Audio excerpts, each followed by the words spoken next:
and welcome to the Motorsport Coaching Podcast, sponsored by Motivate Training and Management. This is a podcast where we talk to drivers and industry experts to help you maximize your performances on and off the track. Let's get started with today's show.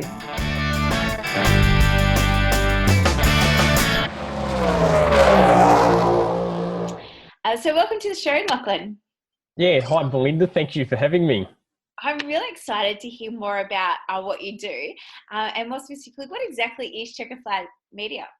So Chequered Flag Media is a business that I started actually when I finished high school way back in 2007, because I always wanted to get into doing media within the motorsport industry and decided that Chequered Flag Media was a name that pretty well encapsulated everything that I wanted to do. So I kept it going all the way through university, which I studied at Charles Sturt University, a degree in journalism from 2008 through until end of 2011. And then after that, worked a couple of full-time jobs, but Chequered Flag Media was always there running in the background. And then beginning of 2017, took it full-time. So that's a business that provides media and communication services, obviously specialising in the motorsport industry. And the main services include commentary for racing events and series, and media and PR services for drivers, teams, categories and series. Fantastic. We've certainly done a lot of work in your, say, around about 10 years Chequered Flag's been going for. What's your favourite part? My favourite part. I've always loved motorsport commentary. I think that's probably been my passion, and that you can go all the way back to when I was at high school and really enjoyed public speaking and debating and being able to talk in front of an audience, and also obviously fell in love with motorsport. So it was a question of how do I combine my talent for speaking with my passion for motorsport. And that was when I decided that I wanted to become a motorsport commentator. Along the way, I also found that I was really good at building relationships with drivers. Again, going back to when I was at high school, I was doing some work for a driver by the name of Ian Kegg, who was racing in the Lotus Series, which back then was one of the support categories for the V8 Supercars Championship. And I liked interviewing drivers and then writing race reports and media releases for them. So, yeah, I discovered that I had this ability to talk and write about the sport, and that's basically the beginnings at a very elementary level for how I got to where I am today. Oh, fantastic. And when you went to uni, were you doing all your papers around motorsport? It's funny that you asked that, actually. There's definitely more than one university assignment where I might have handed in a bit of work that I'd done, be it an article for a magazine or a press release for one of the drivers that I was working for, and had that marked as an assignment because, hey, if you can kill two birds with one stone, why not? Exactly. Why not? I think that's a brilliant idea. Sorry. And so how did you get into motorsport? You've mentioned a few times that it's a passion. Have you driven yourself before? Or is it just something that you've always admired? Always enjoyed probably the analytical side of the sport. So I think my dad took me to Bathurst in 2001, and being the long distance race that it was, I was just captivated by the strategy and the fact that there were storylines that unfolded and, different cars that were leading at different stages during the day, and it all built up to this climax and this exciting finish at the end. And I think from that point on, I fell in love with the sport, but particularly the strategic and the analytical aspects of the sport. And I've always, from that point on, I've always found endurance races in particular to be my favourite form of motorsport. And so other than the commentary side of things, you're saying that you do the media, PR for categories and stuff. What's your favourite component of all of those services that you actually offer? Probably the most satisfying thing for me is assisting my clients to gain publicity. It's very satisfying when, for example, you put together a media release that has a good story angle, and then you see that being picked up by journalists, particularly in the mainstream media, so newspapers, or in motorsport media outlets, or if you put together a video news release, for example, which is something that I do as well, and you see that getting a run on the news. It's very satisfying when you can look at that and you can say, hey, I did the work to make that happen.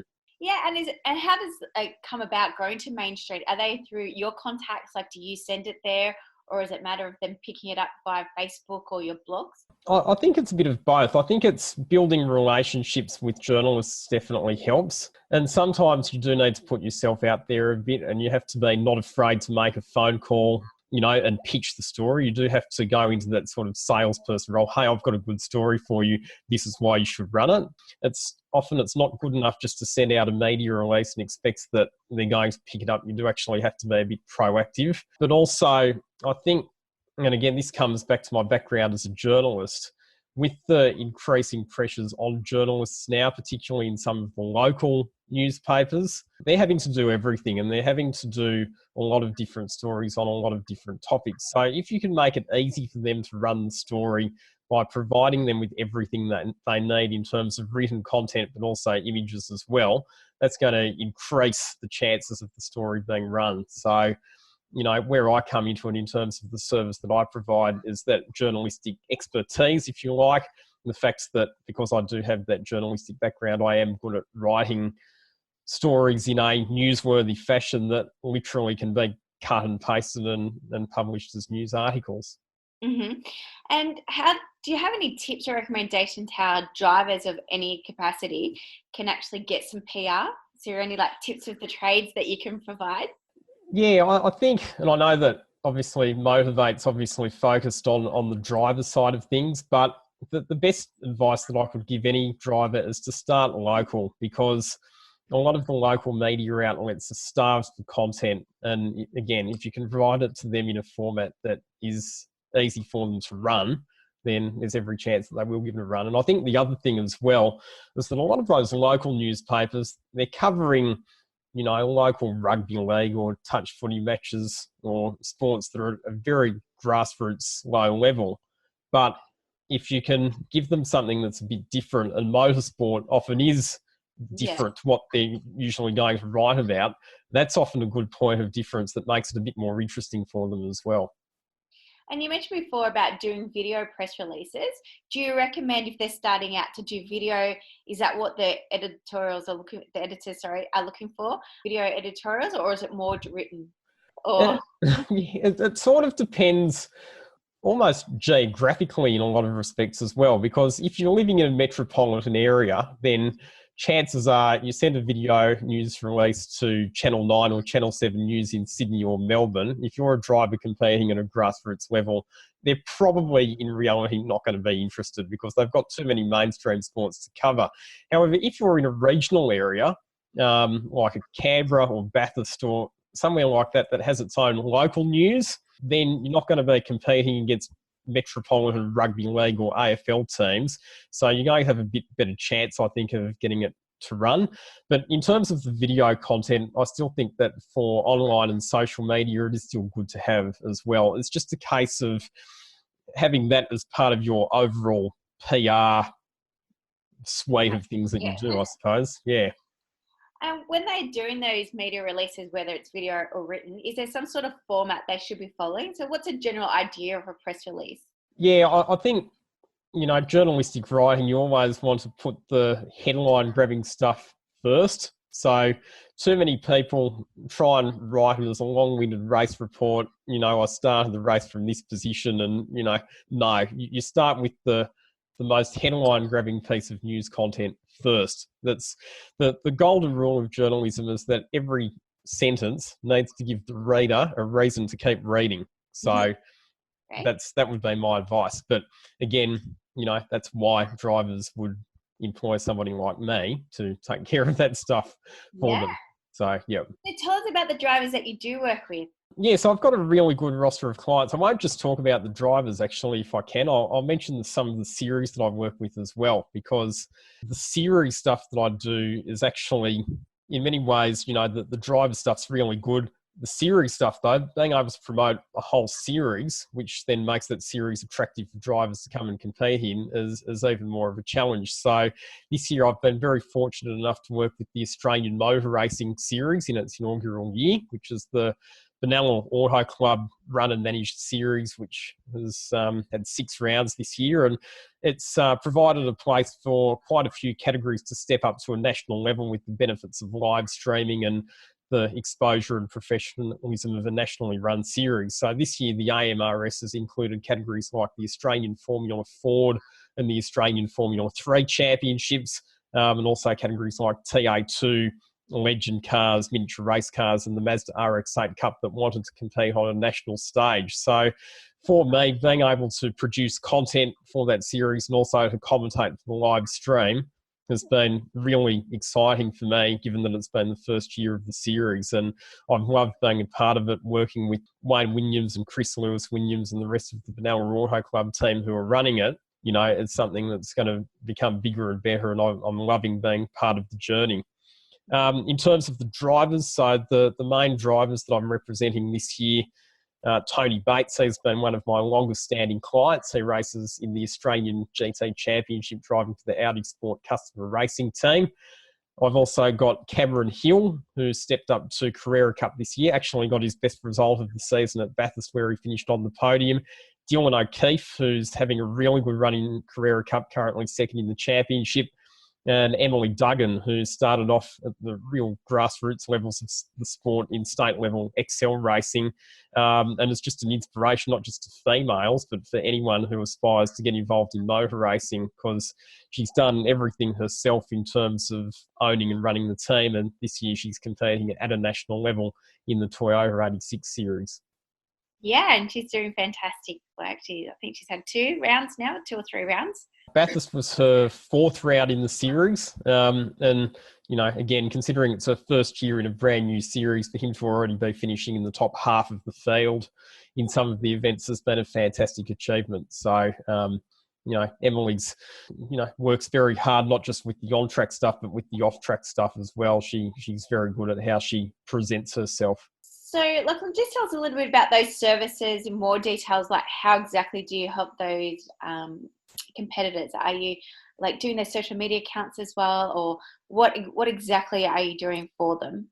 Yeah, so some of the drivers that I represent, I do help with their social media. A lot of it is writing communications to help them generate media coverage, organising media appearances and interviews for them, writing communications to go to their sponsors, basically just general advice on how they can promote themselves, because obviously finding the financial backing to be able to compete is very important. The more exposure and press coverage that you can generate for yourself, that really does give you something that you can then sell as part of a package to a sponsor. It's not the only thing that sponsors are looking for, because they're obviously looking for business-to-business relationships and ways that they can generate revenue for their company through being involved. But if you can provide evidence that you're getting exposure, that's definitely a big selling point to take to potential sponsors. Yeah, I agree 100%. And so what do you find are some of the biggest challenges you face? Yeah, look, I think it's a role that always has its challenges. I think any time that you run your own business, it's always going to have its ups and its downs. I think dealing with racing drivers after they've had a bad weekend, and having to just deal with some of those emotional moments that drivers might be having after they've had a weekend that hasn't gone according to plan. As the media person, often you're sort of the first person that they want to talk to and vent to if they've not had the results that they're looking for. So that can sometimes present its challenges. From a media perspective, I think the biggest one is trying to continually come up with new news angles and, you know, fresh approaches to try and keep them in the spotlight. That is always one of the challenges as well. Yeah, and so would you say that your role is more media management, or what do you actually say that your role is? So I describe myself as a media manager. That's how I describe myself. So I don't like describing myself as a driver manager per se, because going out and seeking sponsors for drivers is not really the space that I'm operating in, because that's probably more of a sales type role. So yeah, it's a very specific sort of expertise that I provide specifically in the media space.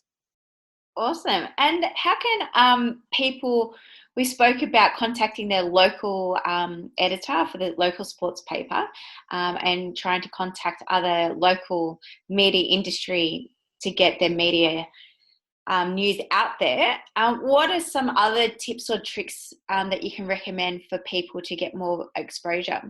I think a lot of it just comes down to networking. So putting yourself out and about in the local community or at motorsport events and just trying to meet as many people as you can.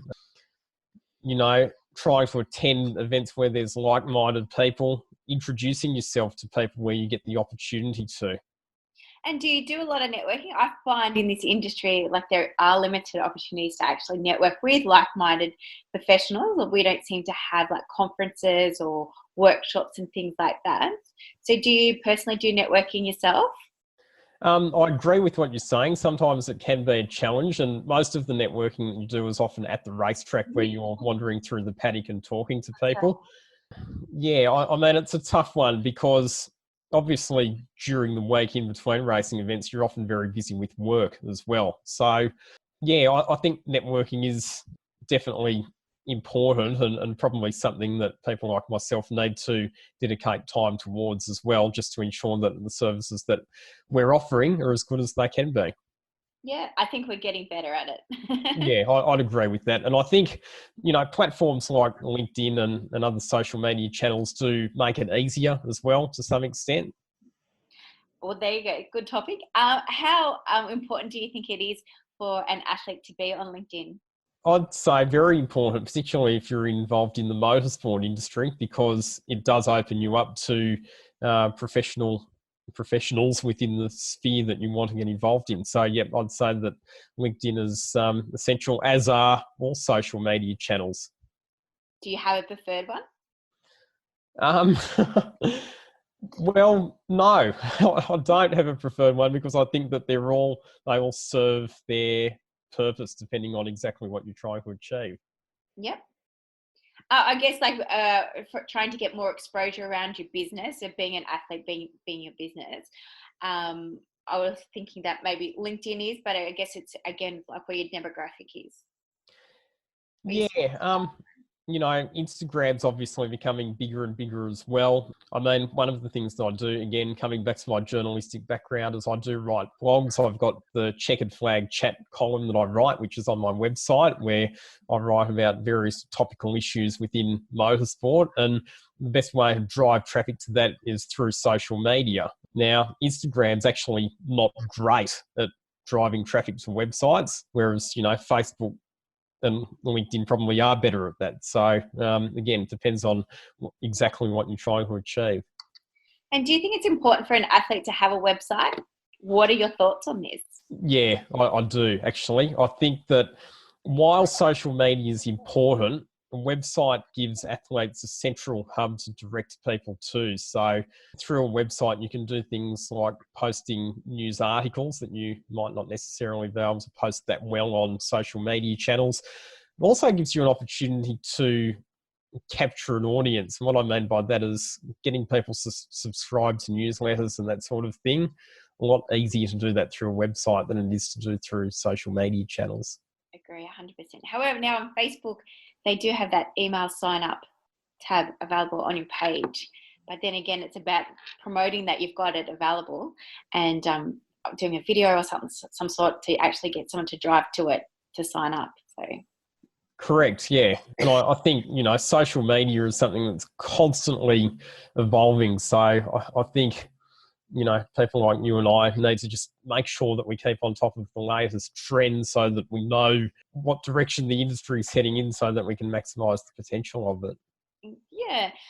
And do you reckon with a race report at the end of the weekend, is it something that they should be doing after every race, or what do you try and educate your drivers around doing? Sorry, it's through social media posting. Like, what's their expectation? Do you say to them, hey guys, this is what I expect for you at every race meeting? Do you leave it up to them? Do you guide them? My recommendation is social media posts after each individual race. Mm-hmm. For the more detailed sponsor wrap-up or media release that goes out to media outlets, probably one of those at the end of the weekend is fine, unless there is a specific reason for needing to issue a statement, e.g. if a driver crashes, writes their car off, goes to hospital, you might put out a media statement just to give media outlets an update as to what their condition is. Free that people can access around about, PR or media training or anything like that along the services that you offer? I wouldn't say that I so much have any specific resources. What I would say is that, people who want specific services or specific advice can get in touch with me via my website, which is cfmedia.com.au. Fantastic. And are you on social media as well? So I think there's Facebook. Yes, so there are on Facebook, there is the Chequered Flag Media Facebook page. There's also c.f.media on Instagram. And you can also just follow my personal Lachlan_Mansell Instagram feed as well. And I'm on LinkedIn as Lachlan Mansell also. So people can feel free to add me on that if they want to get in touch. And I also noticed that one of the questions I think on your list was, have I ever competed in motorsport? So yeah. Just a bit of a fun anecdote. So I didn't used to, but then in 2016, Emily Duggan, who's now one of my clients, gave me a test in her Excel, and I actually went a lot better than I expected I was going to go, and really enjoyed it. And what I also found was that experience of driving a race car really enriched and enhanced my commentary, because I had, from that point on, a much deeper understanding of what was actually going on from the perspective of somebody behind the wheel. So from that point, I made it a goal to compete in at least one event every year. So I did the 24 Hours of Lemons at Wakefield Park in 2016. I ran in a Pulsar Series Enduro, also at Wakefield Park last year. Yeah. And this year there's an XL Series Enduro, which I'm going to be competing in as well. So again, I do like that longer distance race format, and being able to actually get behind the wheel and compete, it's given me more of an appreciation for what drivers actually experience. I've been in a go-kart top, broke my pelvis and my wrist. Yeah, I was pretty much bedridden for about 12 weeks in hospital, and I've never driven ever again. But do you think you'll be brave enough to ever get back into it? Oh, I can't even. I struggled to get into an indoor go-kart. So, wow, okay. I still definitely have the passion for it, but no, maybe a tin top I should try around Winton. That's why I like a tin top, because when you've got a seat and a harness and a roll cage and all of the safety gear, it does make you feel a lot more protected and a lot less vulnerable. Yep. I'll have to give it a try. So, Lachie, just to wrap up today, I've always finish off, what's your favourite racetrack in Australia?